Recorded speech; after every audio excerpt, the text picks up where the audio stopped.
Bonjour à tous et nous voici pour une nouvelle séance de cuisine. Voilà. Alors je vais ouvrir notre nouvelle box pendant que les filles se lavent les mains.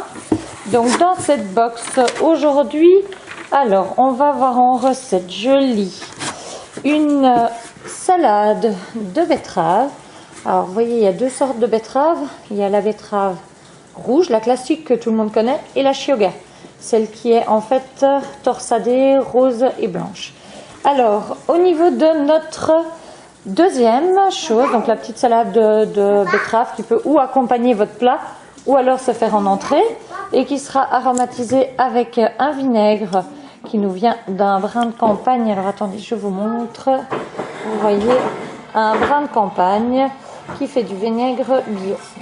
Alors en légumes, on aura du chou, donc pour le plat de la potée au chou, des carottes, un peu de persil qui ira plutôt avec l'entrée pour accompagner, oignons, pommes de terre. Alors en carottes, vous voyez qu'il y a deux sortes de carottes. Il y a la carotte orange, la carotte nantaise, et les carottes un peu plus jaunes, dont je ne me rappelle pas le nom. Mais ce sera mis sur la recette, ne vous inquiétez pas. Donc les pommes de terre, ce sont des pommes de terre des pommes de terre fermes, tout simplement, pour qu'elles ne deviennent pas en purée lors de la cuisson. Et on a une cuisson d'un chou frisé, qu'il soit blanc ou qu'il soit vert, peu importe. Le but c'est d'avoir des feuilles bien frisées et qui restent bien dures à la cuisson aussi, pour ne pas à nouveau avoir une impression de manger de la purée de chou.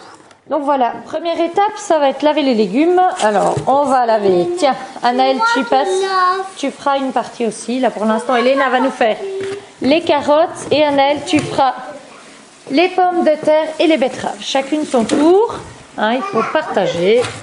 Voilà, toutes les carottes sont en place.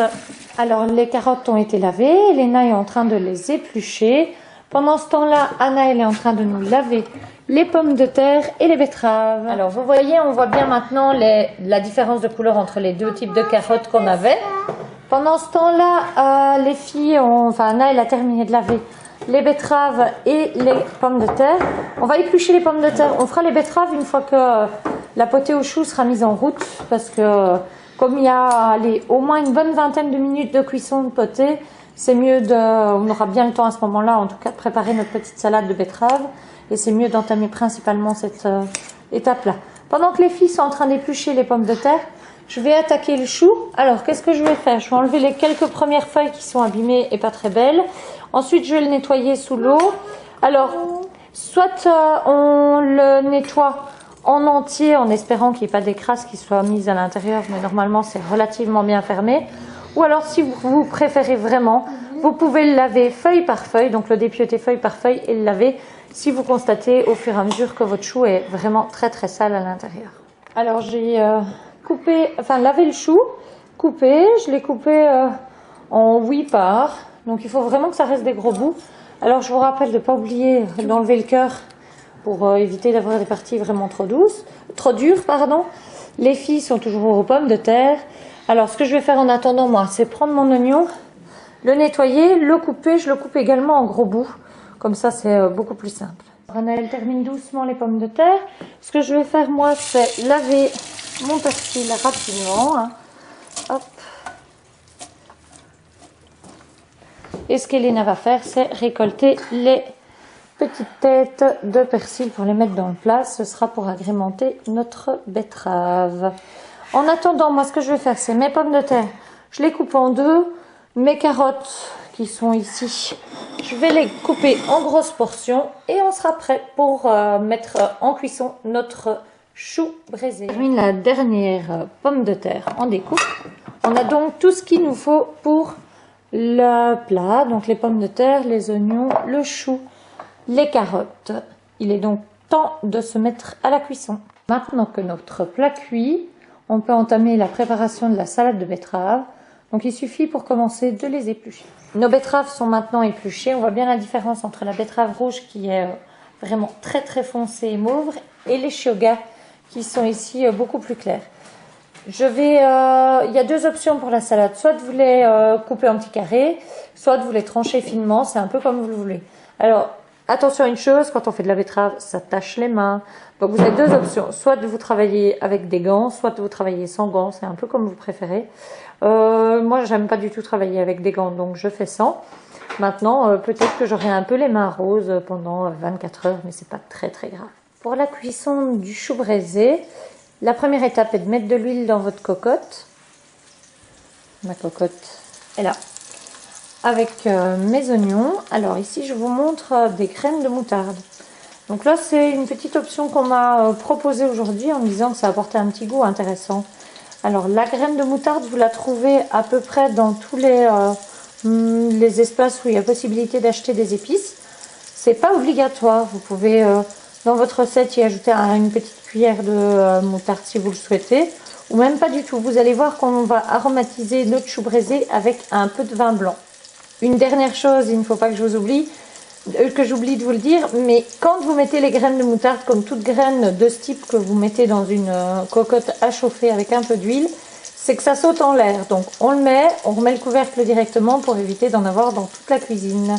Alors ça cuit très vite, en quelques secondes, c'est cuit. Donc faites attention de ne pas les brûler. Ajoutez le chou dans ma casserole. Donc normalement vous devez essayer de retourner pour colorer au maximum votre chou pour qu'il attrape un bon goût et une belle couleur. Maintenant dans le cas présent c'est un peu compliqué, mon chou est énorme. Maintenant je vous rappelle c'est des feuilles, hein. Quand ça chauffe ça rétrécit, une fois que ça sera bien cuit on n'aura plus qu'une demi-casserole. Vous pouvez constater que nos feuilles de chou qui étaient en dessous se sont bien colorées, donc c'est bien. Maintenant on peut y rajouter du coup les carottes, on peut rajouter les pommes de terre. Ce qu'on va faire c'est rajouter également un verre d'eau et un verre de vin. Notre verre de vin blanc, je vais chercher le verre d'eau après. Je vous conseille plutôt un vin sec, un vin sucré, ça ne va pas apporter un goût vraiment agréable. Ce que vous pouvez faire aussi pour ceux qui le souhaitent, c'est le moment d'assaisonner. Ceux qui aiment le bouillon cube, vous pouvez en mettre un maintenant. Sinon un peu de sel, un peu de poivre, ou alors si vous préférez, vous pouvez le faire juste à la dernière minute avant de servir. Couvre et c'est parti maintenant pour de 20 à 30 minutes de cuisson. Dans une vingtaine de minutes, vous allez pouvoir découvrir. Gardez bien une cuisson à température moyenne, donc ni trop fort ni trop faible. Dans une vingtaine de minutes, vous allez pouvoir découvrir. Et donc, ceci par exemple, juste pour laisser s'évaporer l'eau qui resterait, pour que vous ne soyez pas avec quelque chose de trop liquide. Vous avez donc demandé de trancher en fines lamelles vos betteraves. Maintenant, si vous aviez envie, vous pouviez également les faire en carré.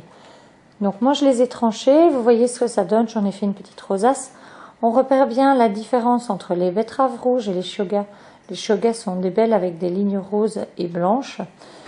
Je vous l'avoue, j'ai travaillé avec un système qu'on appelle une mandoline pour couper mes betteraves. Donc c'est assez rapide. On met dedans, on glisse et c'est parti. Maintenant, rien ne vous empêche de le faire manuellement, bien sûr. Donc, je l'ai assaisonné avec le vinaigre qu'on vous a fourni. J'ai mis un petit peu d'huile aussi. Ça peut être de l'huile d'olive ou de l'huile pour salade. C'est un peu ce que vous préférez. J'ai mis du sel, du poivre et un peu de persil.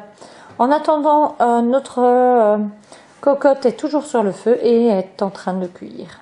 Notre repas est prêt. La salade de betterave et la potée de choux. Très bon appétit!